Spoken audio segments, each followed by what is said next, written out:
Hi, everybody. Happy New Year. Can you believe it's 2026? I'm so glad you're with us. My name is Jada Suzanne Dixon, and I have the pleasure of serving as the producing artistic director at Curious Theater Company. Hi, my name is Nick Chase, and I am a co-artistic director at Local Theater Company. Curious Theater and Local Theater, for the first time ever, are doing a co-production. Whoop whoop! And we're super excited. And it is co-production of Bad Books by Sharon Rothstein. So we're gonna chat a little bit today about why co-pro? Why co-pro? That's a great question.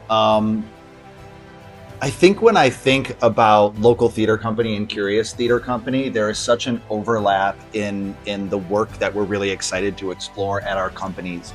I think that we both lean into complicated characters with very interesting journeys, complex situations that they find themselves in.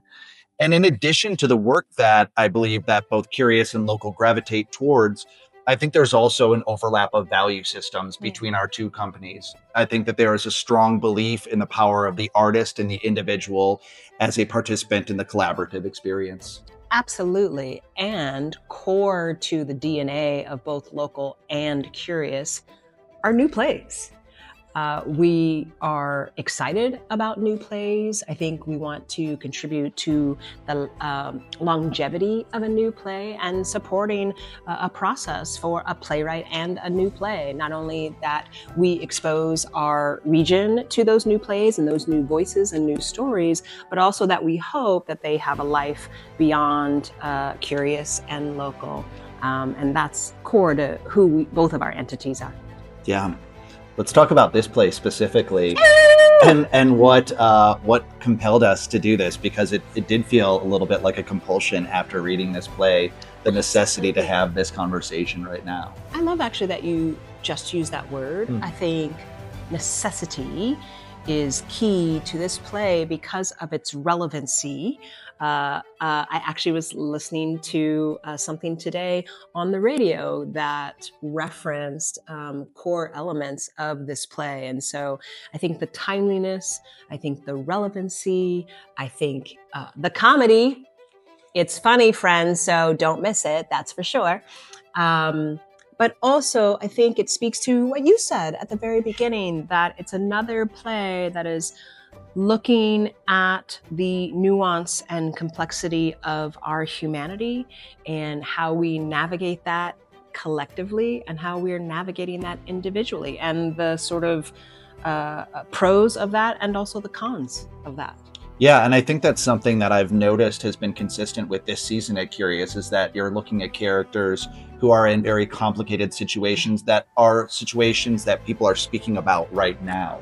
And it's something that Local Theater Company is always interested in finding the story that's being discussed right now within our communities, within ourselves. And so I think the idea of this play about, granted, yes, it's about a book, it's about censorship in some regard, but I think it's really goes beyond what those sort of cut and dry elements, or how they might seem cut and dry. The complexity is added because of the humanity of these two people who have divergent viewpoints on a very similar subject.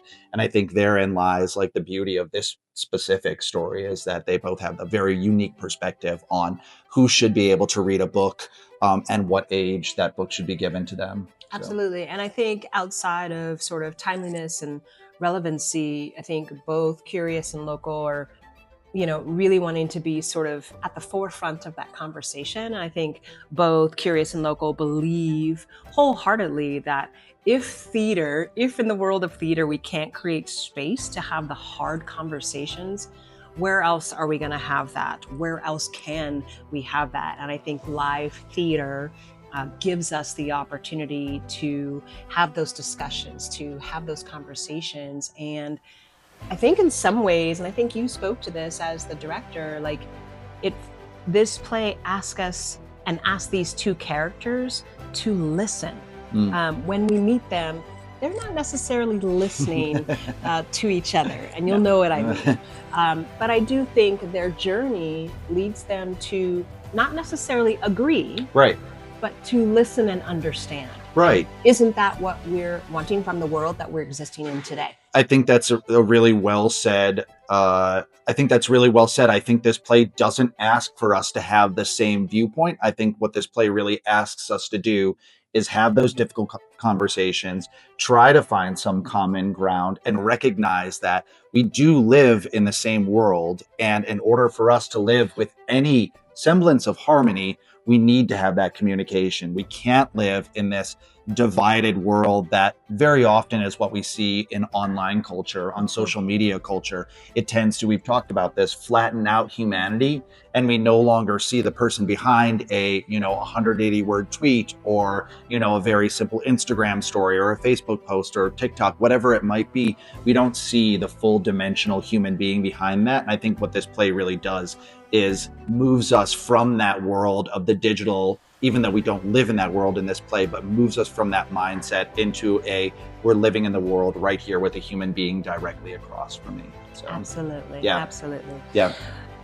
I also, in my title, have the word producing artistic director. So I will keep it real with everyone. Producing live theater in the times we find ourselves in continues to be challenging. I know I can speak for both entities, not Certainly. looking at their annual budget, but it takes a lot for each entity to produce programming that we feel passionate about, that we want to bring to you, new voices, new stories, complexities, things that scare us, things that ask us to be courageous and brave.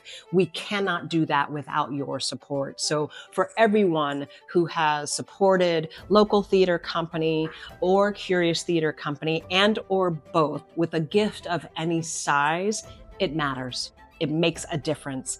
It allows us to have a little bit more breathing space to continue exploring the things that challenge us and ask all of us to be brave. So thank you for your past support. Thank you for your continued support.